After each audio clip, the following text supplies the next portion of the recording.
কেটে নেব। পুরো এতটা ডুবিয়ে দিয়েছি ফুলগুলো, কেননা কাটার পরে আর ধোবো না, ধুলে অনেক ভেতরে জল ঢুকে যাবে। এই জন্য এই শুদ্ধ ডুবিয়ে দিয়েছি। ডুবিয়ে ঝেড়ে নিয়ে এবার আমি কাটবো। এই যে এইভাবে কেটে নিলাম। এই যে ডান্ডিগুলো বাদ দিলাম। আর এর ভেতরে, ফুলটার ভেতরে এরকমগুলো থাকবে, এগুলো কিন্তু ফেলে দেবেন। এইগুলো ফেলে দেবেন, ফুলের ভেতরে থাকে। কড়াইটা বসালাম। কড়াইটা গরম হয়ে যাওয়ার পর সাদা তেল দিয়ে আমি প্রিপারেশানটা করব। সাদা তেল খানিকটা ঢেলে দিলাম, পরিমাণ মতনই দেবো। কচুর প্রিপারেশান করতে গেলে না একটু বেশি তেল দিতে হয়, জানেন তো। তেলটা গরম হোক।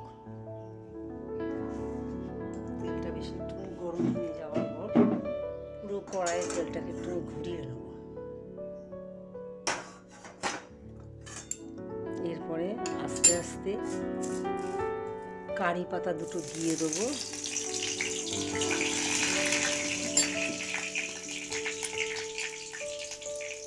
তারপরে পেঁয়াজের কিমা,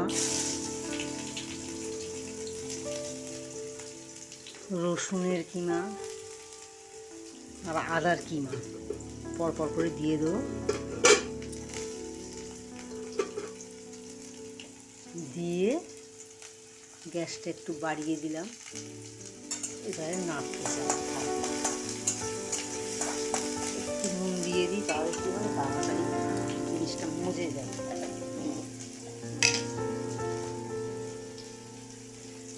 পরিমাণ করে নুন দিয়ে দিলাম।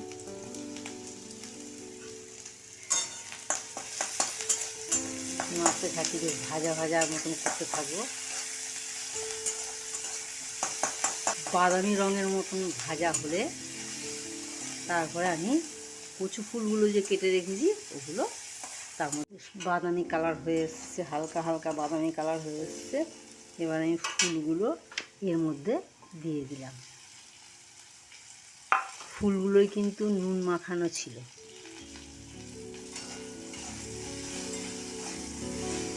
একটু নাড়াচাড়া করার পর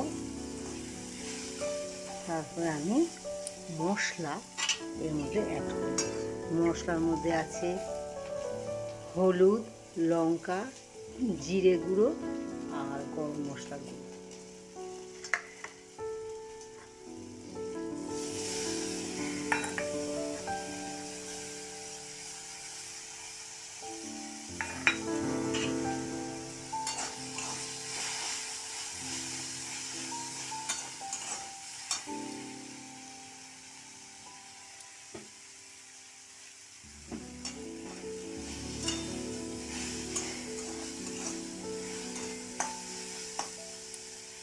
এবার সামান্য এর মধ্যে জল অ্যাড করে একটু চাপা দিয়ে দেবো। ফুলগুলো একটু নরম হবে।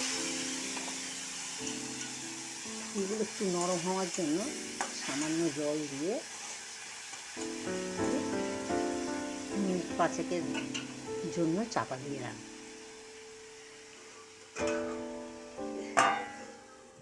5 মিনিট হয়ে গেছে।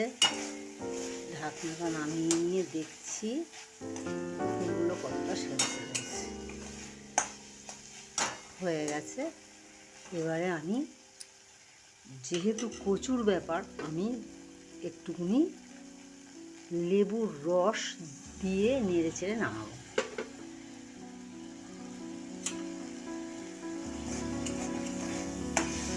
লেবুর রসটা দিয়ে নাড়াচাড়া করে ভাজা ভাজা হয়ে গেলে